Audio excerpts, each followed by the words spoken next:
철학자 알망 드루크라고 하는 이 사람이 이렇게 얘기했어요. 결혼은 판단력 부족으로 하고, 이혼은 인내력 부족으로 하고, 재혼은 기억력 부족으로 이루어진다. 이렇게 왔어요. 여러분 참 웃지만 슬픈 얘기 아니에요? 굉장히 슬픈 이야기죠. 그래서 오늘 설교의 제목이 결혼을 배우다입니다. 다음 주는 이혼을 배우다. 그 다음 주는 재혼을 배우다. 저희 3주 동안에 결혼과 재혼과 이혼과 재혼에 대해서 성경은 어떻게 이야기하고 있는지를 우리가 말씀을 통해서 배우기 원합니다. 왜냐하면 우리가 한 번쯤은 꼭 짚고 넘어가야 될 이야기라고 생각이 되어집니다.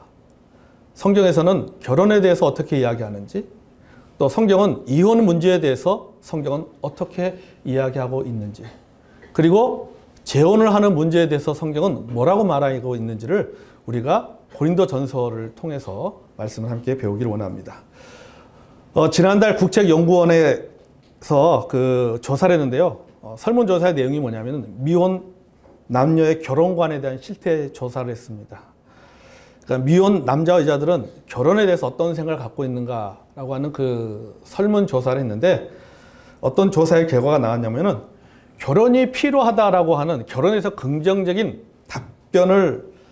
답변에 대해서 남성들은 50.5%가 결혼은 필요하다라고 이야기했습니다. 반면에 이 여자들은 28.8%만 결혼이 필요하다라고 얘기했어요. 그러니까 남자 여자가 너무 틀린 것 같아요. 남자들은 결혼이 필요하다고 이야기하고, 여자들은 뭐 결혼 꼭 해야 됩니까? 라고 이야기하는 것 같아요.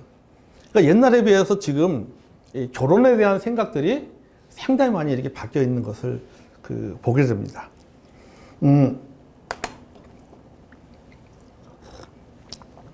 경제학자들은요, 이 결혼에 대해서 이렇게 얘기합니다. 경제학적 개념으로 결혼을 정의를 하는데, 결혼은 인간의 합리적인 의사결정에 따른 선택이다. 이게 경제학자들이 이야기하는 거예요. 합리적인 의사결정에 따른 선택, 이것이 바로 결혼이다라고 이야기를 합니다.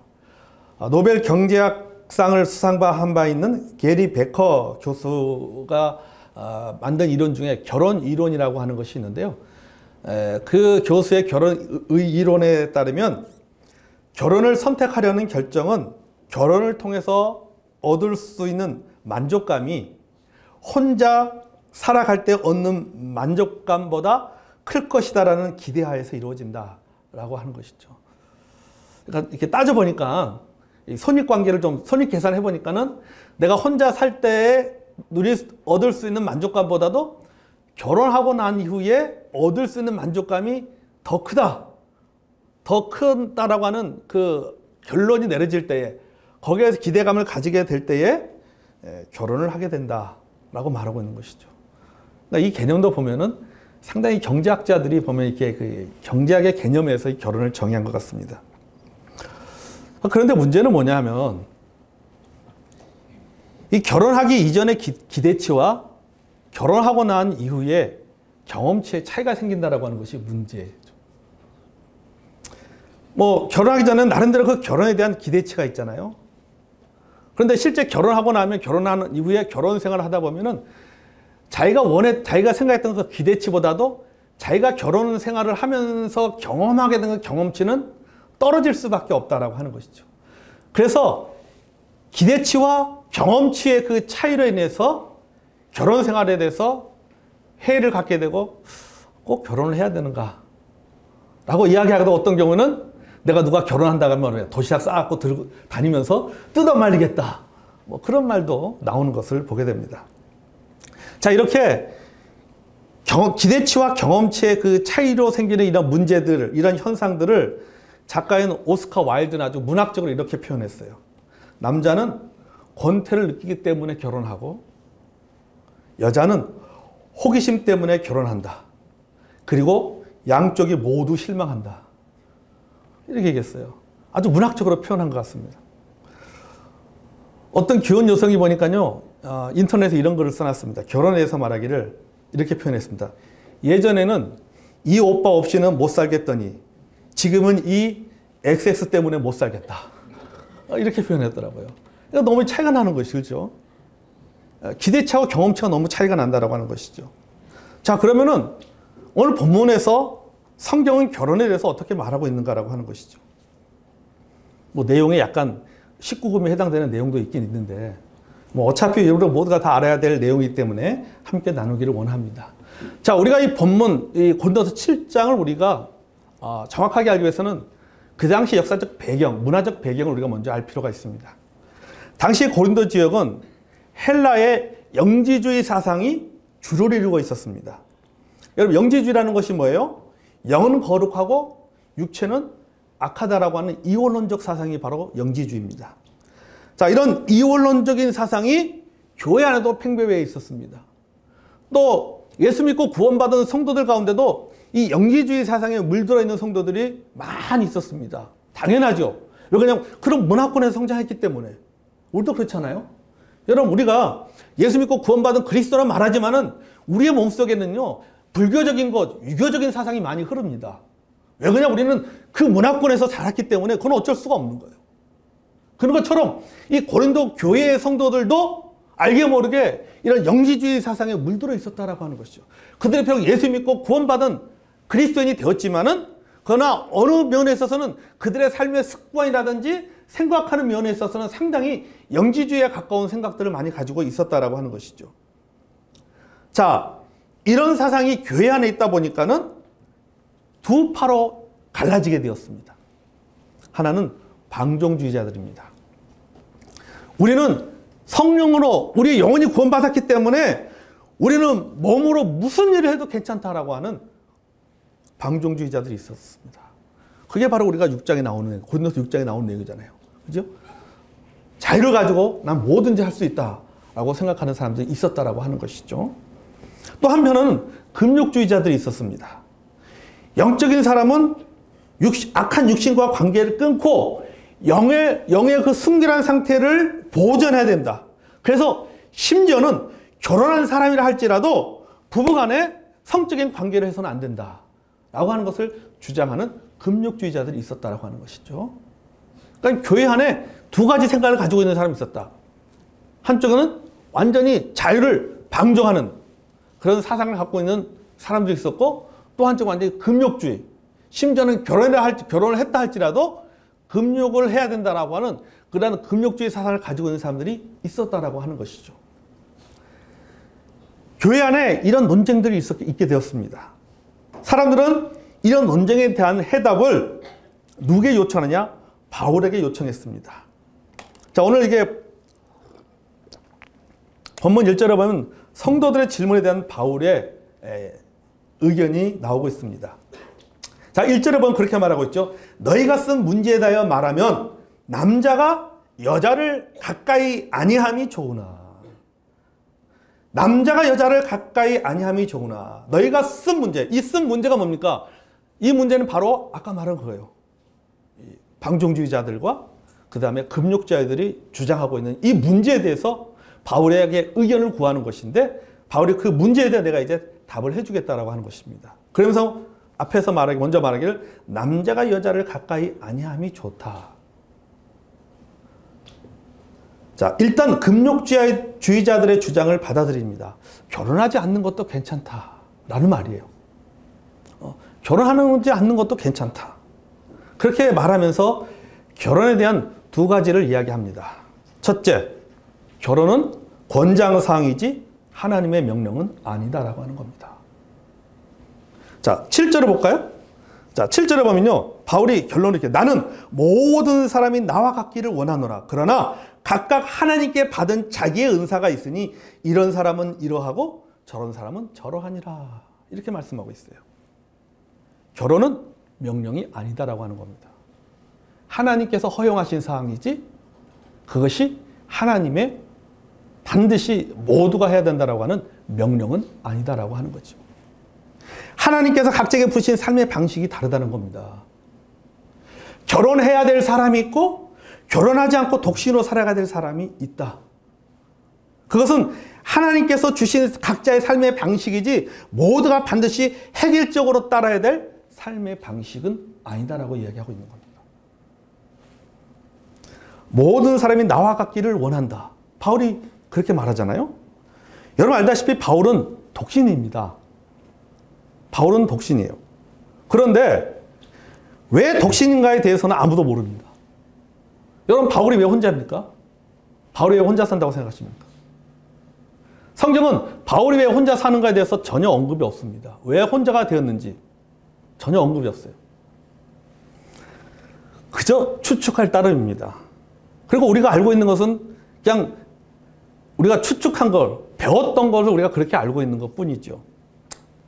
학자들에 따라서 세 가지 의견으로 갈라집니다. 첫째 뭐냐면 바울은 미혼이었다. 원래 결혼하지 않았다.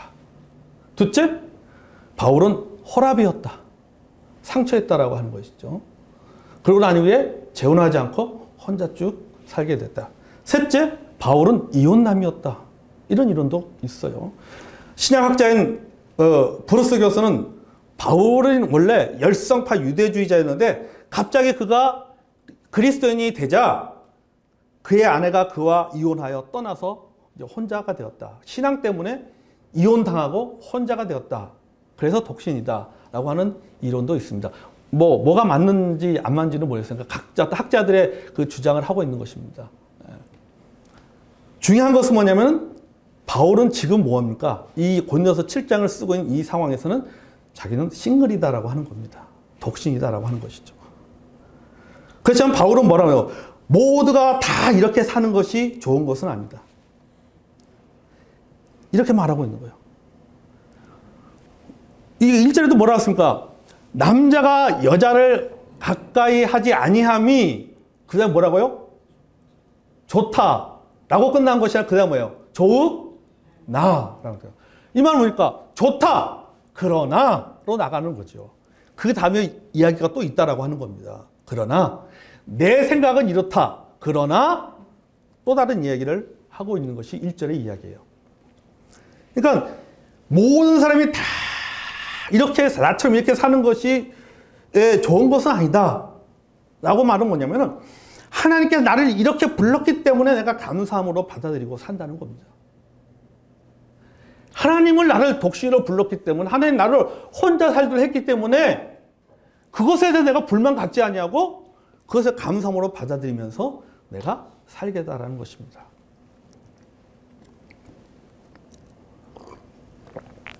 여기 본문에 보면 그렇게 말하고 있죠. 자, 이 사람은 이러하고 저 사람은 저러하니라. 이 말이 무슨 뜻입니까? 각자의 삶에 대해서 판단하지 말라는 거예요. 이 사람은 이러하고 저 사람은 저러하다. 판단하지 말라는 거예요. 내가 이런 삶을 살고 있다고 해서 저런 삶을 사는 사람에 대해서 판단하지 말라는 거예요. 내가 저런 삶을 살고 있다고 해서 이런 삶을 살고 있는 사람에 대해서 판단하지 말라는 겁니다. 주어진 삶에 감사하면서 살면 된다라고 하는 거예요. 주어진 삶에. 미혼은 혼자 살 수 있는 것에 대해서 감사하고 기혼은 가정을 주신 것에 감사하면서 살아가야 한다는 얘기입니다. 쉽게 말하면 능력이 없어서 사람이 없어서 결혼을 못하는 것이 아니다라고 하는 거예요. 하나님이 부르신 거예요. 하나님이 그렇게 내 삶을 부르신 거, 내 삶을 그렇게 인도하신 겁니다. 그러니까 하나님의 섭리 안에 있는 겁니다. 하나님의 섭리 안에. 내가 결혼했든 결혼하지 않았든 간에 우리 모두는 하나님의 섭리 안에 있는 겁니다. 아멘. 그래서 하나님의 주신 섭리 안에서 감사하면서 사는 거예요. 그게 바울이 말하는 결혼에 대한 생각입니다. 제가요, 여기 이제 우리 결혼해야 될 우리 앞으로 이제 결혼하겠죠, 언젠가는. 우리 청년들에게 제가 나쁜 소식을 하나 얘기하겠습니다. 여러분, 아무리 내가 결혼하고 싶다고 때를 써도 하나님의 때가 아니면 할 수 없다는 겁니다. 아멘? 네. 하지만 그보다 더 좋은 소식이 있어요. 걱정하지 마세요. 결국 언젠가는 꼭 결혼해서 가정을 꾸리게 된다는 겁니다. 아멘? 왜 그런지 아세요? 내가 하나님 앞에 기도하기 때문입니다. 아멘? 내가 하나님 앞에 오래 기도하잖아요. 결혼을 해서 기도하는 사람들은 하나님께서 그 기도에 반드시 응답해 줄 줄로 믿습니다. 아멘. 제가 며칠 전에요. 여기 이 망미동에 예스24 중고 서적 매장이 있습니다. 굉장히 큰, 제가 이제 가끔 이제 거기를 갑니다. 이제 하루는 이제 지난주에 이제 매장에 가서 책을 제가 쭉 이렇게 보고 있는데 아가씨 두 사람이 제 옆에서요. 그 책을 보다가요. 책 제목을 보더니 막 웃는 거예요, 둘이. 책 제목을 보더니. 책이 맨 꼭대기에 꽂혀있는데 어떻게 그 제목을 봤는지 모르겠어요. 막 웃는 거예요. 도대체 왜 웃나 하고 제가 딱 봤어요. 그랬더니 책 제목이 뭐냐면 기다리다 죽겠어요. 그래서 물었습니다. 죄송합니다. 교회 다니세요? 했더니 예. 했더니 결혼하셨어요? 했더니 아니요. 그래서 왜 웃는지 알겠다. 제가 그 생각했어요. 여러분이 기다리다 죽겠어요라는 이 책은요. 신랑을 기다리는 교회 누나들을 위해서 쓴 책입니다. 네, 교회 누나들을 위해서 쓴 책이에요. 그래서 제가 이 책 내용을 좀 살펴보았습니다. 이게 어떤 내용이 있는가 책 내용에서. 대충 이런 내용입니다. 당신에게 나비가 날아들지 않는 이유는 아직 당신이 피지 않는 꽃이기 때문이다. 이런 내용도 있고, 기대와 기도와 기쁨으로 살아가자. 내가 비록 지금 미혼이라 할지라도 결혼에 대한 기대를 가지고 또 내게 주어진 삶에 기뻐하면서 감사함으로 살아가자. 그런 내용도 있습니다. 또 재밌는 내용은 이런 내용도 있어요. 눈 감고 기도만 하지 말고 제발 눈 뜨고 찾으면서 주님 이자입니까? 라고 그렇게 기도하면서 찾자. 그런 내용도 있더라고요. 어떻든 간에 이제 그 내용을 보면서 제가 여러 가지 좀 생각을 해보겠습니다. 기다리다 죽겠어요. 아마 결혼을 이렇게 위해서 기도하는 분들은 아마 좀 이해가 될 만한 그런 제목인 것 같아요.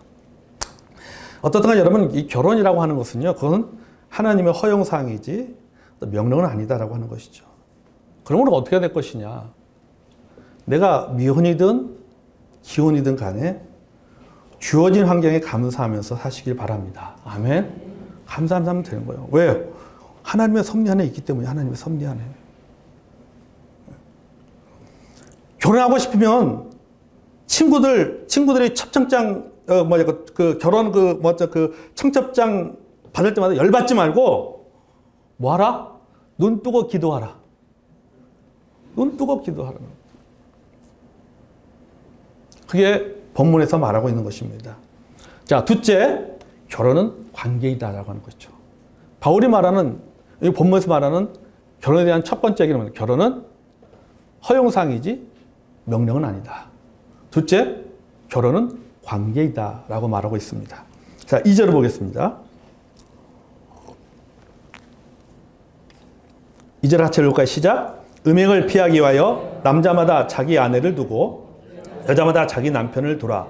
자, 여기서 두라는 말은 결혼만을 말하는 것이 아니라 성적 관계를 말하는 것입니다.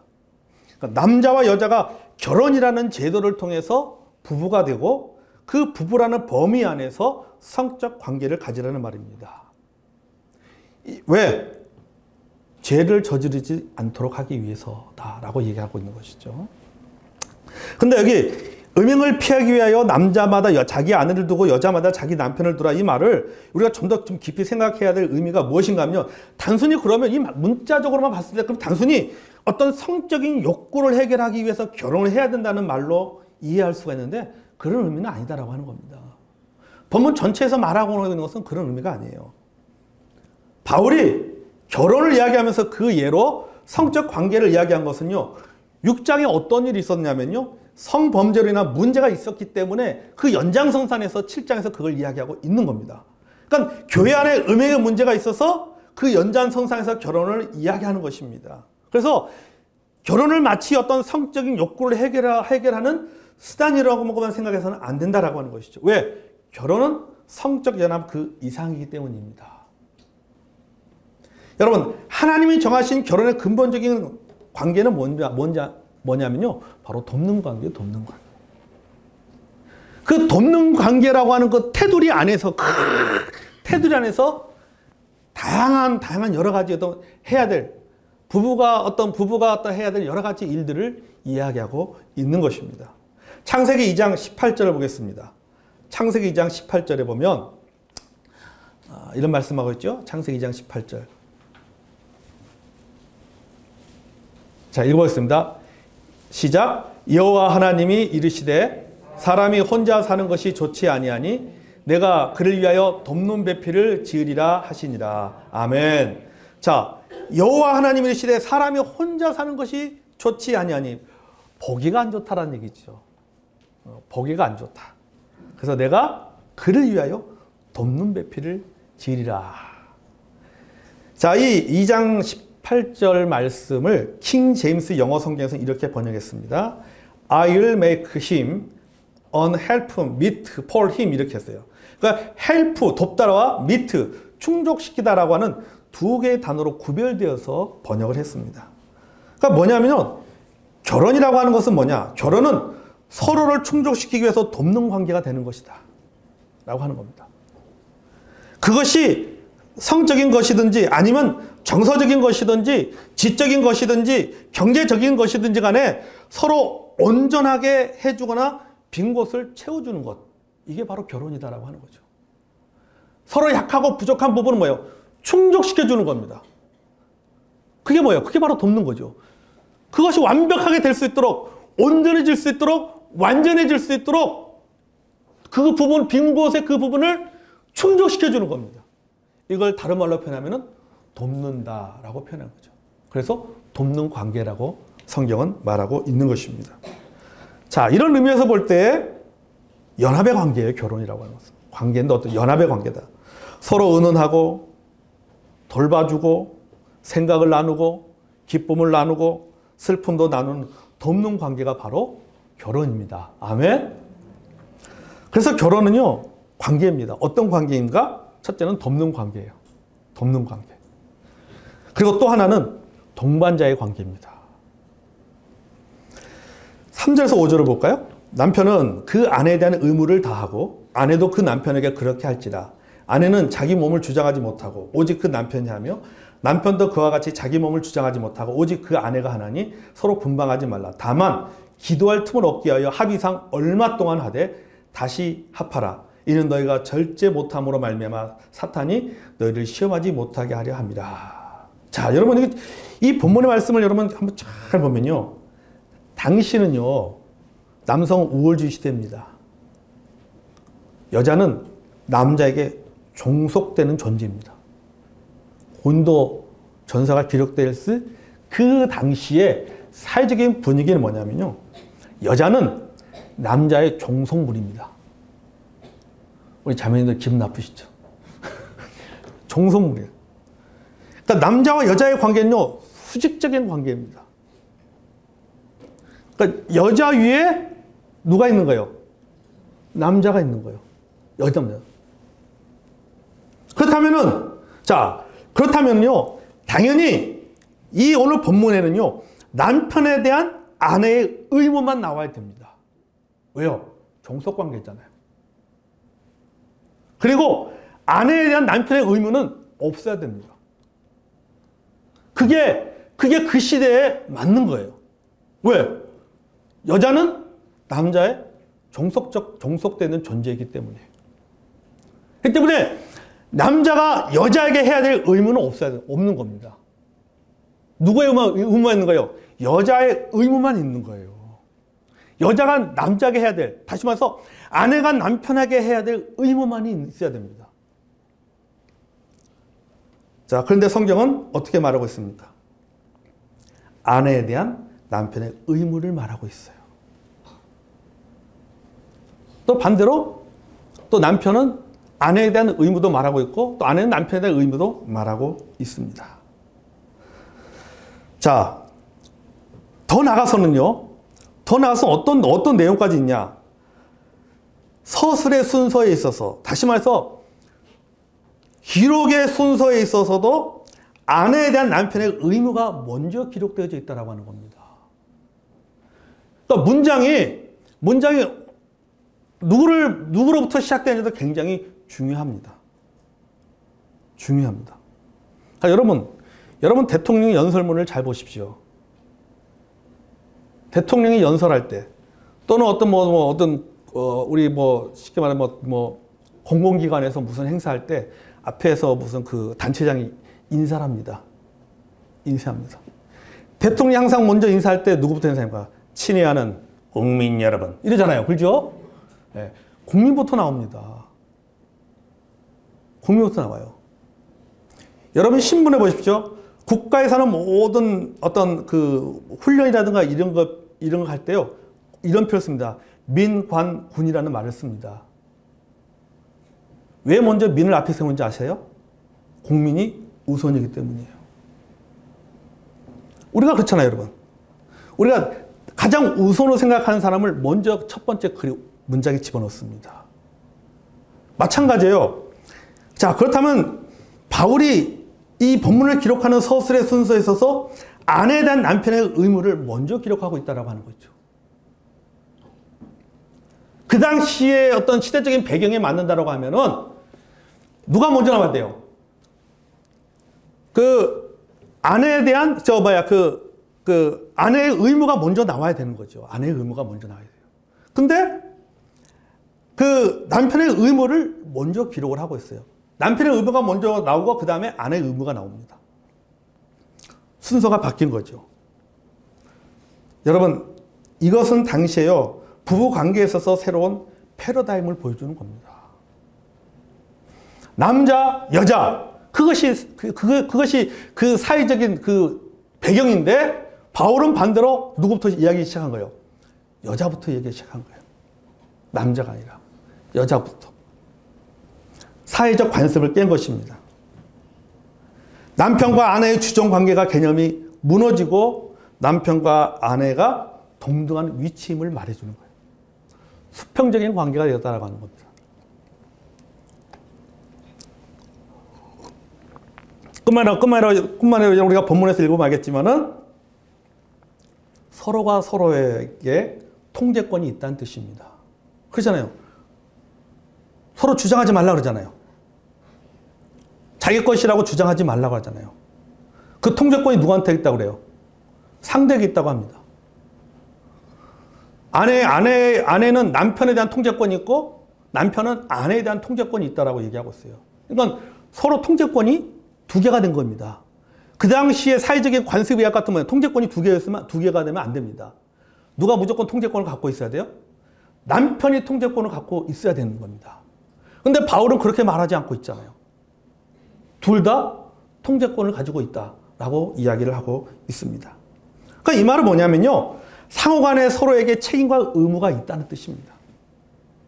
남편은 아내에게, 아내는 남편에게 서로 간에 책임과 의무가 있다는 말이에요. 심지어는 기도하기 위해서 서로 떨어지는 것조차도 일방적일 수가 없다라고 하는 겁니다. 서로 합의해야 한다는 뜻입니다. 그러니까 뭐예요? 아무리 이것이 영적으로 좋은 일이라 할지라도 거룩한 일이라 할지라도 남편이 일방적으로 결정할 수는 없다라고 하는 거예요. 왜요? 여러분 이게 좁게는 이런 내용이지만요. 분방하는 내용이지만요. 좁게는 분방하는 내용. 이것이 넓게 해석을 하다 보면요. 넓게 생각하다 보면요. 아무리 좋은 일을 할지라도 그것이 거룩한 일이고 좋은 일을 할지라도 뭐예요? 부부간에 뭘 이루어진다? 합의가 이루어져야 된다라고 하는 거예요. 왜? 서로 상호 보완적인 관계이기 때문에. 수직적인 관계라면은 명령하면은 결정하면은 따라와야 되잖아요. 그죠? 남편이 결정하고 아내는 무조건 그 결정에 따라와야 됩니다. 그게 수직적인 관계죠. 그러나 성경은 그렇게 말하지 않고 있어요. 무슨 관계? 수평적 관계라고 얘기하고 있습니다. 그 말은 뭐냐면 네가 그것에서 결정하기에 앞서서 아내와 상의를 해서 결정을 해야 된다라고 하는 거죠. 합의가 이루어져야 된다라고 하는 거예요. 자, 여러분 그러면은 왜 이런 합의가 이루어져야 되는가? 결국 결혼이라고 하는 것은 결혼을 하고 결혼 생활을 할 때 이 모든 행동은 모든 이 행동, 삶의 방식들, 결정의 방식들을 하나로 모아서 말하면 부부관계라고 하는 것은 그것은 동반자의 관계라는 겁니다. 아멘? 동반자의 관계라고 하는 거예요. 그래서 결혼은 뭐냐?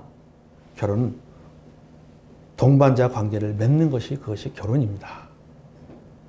첫 번째는 돕는 관계가 되는 것이고 두 번째는 무슨 관계? 동반자 관계가 되는 거예요. 여러분 결혼은 남자와 여자가 긴 여행길을 동행하는 것과 같습니다. 같이 가다가 한쪽이 아프면 다른 한쪽도 신경이 쓰입니다. 그렇잖아요. 여러분 집에서 뭐 아내가 아프면 신경이 쓰이잖아요.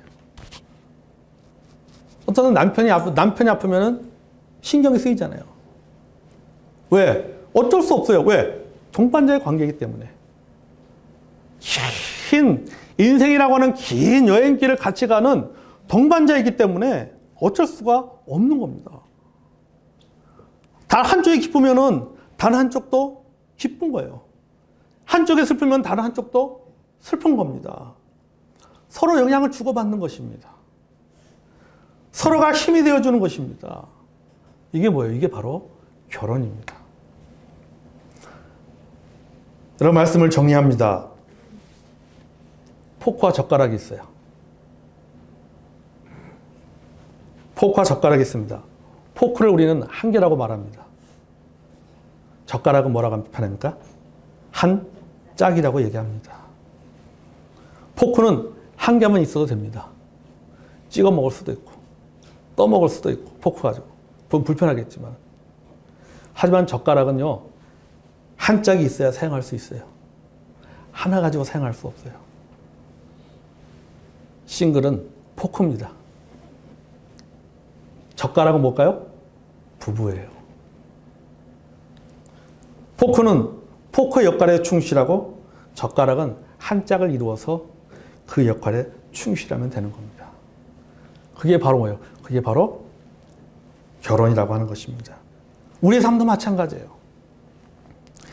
하나님께서 내게 주신 삶이 싱글이든 가정을 이루는 부부이든 간에 주어진 삶에 감사하면서 각자의 의미에 충실하면 됩니다. 그게 바로 성경에서 말하는 결혼에 대한 이야기입니다. 싱글은 결혼을 위해서 기도하고, 부부는 돕는 관계와 동반자의 관계를 가지고 인생을 걸어가면 됩니다. 그것이 바로 우리 그리스도인들이 해야 될 결혼 생활이고 우리가 바라야 될 결혼의 모습입니다. 사랑하는 성도 여러분, 우리가 오늘 말씀 우리가 마음에 잘 우리가 좀 새겨서 우리 학생, 우리 청년들 같은 경우에는 하나님 앞에 여러분 기도하시기 바랍니다. 하나님께서 주신 은사가 무엇인지를 기도하고, 또 하나님께 그때 상황에 맞게 주신 은사에, 주신 선물에 감사하면서 살아가는 우리 또 청년들이 되시기를 바랍니다. 또 우리 결혼하신 분들은 어떻게 됩니까? 결혼은 무슨 관계? 돕는 관계다. 또 하나는 무슨 관계? 동반자의 관계다라는 사실들을 여러분 꼭 기억하시고, 우리 사랑하는 성도들의 그 가정마다 성경적인 하나님이 축복하시고 또 많은 사람들이 좋은 간증을 드리는 아름다운 가정들로 세워지시기를 주의 이름으로 축복합니다. 자, 우리 기도하겠습니다.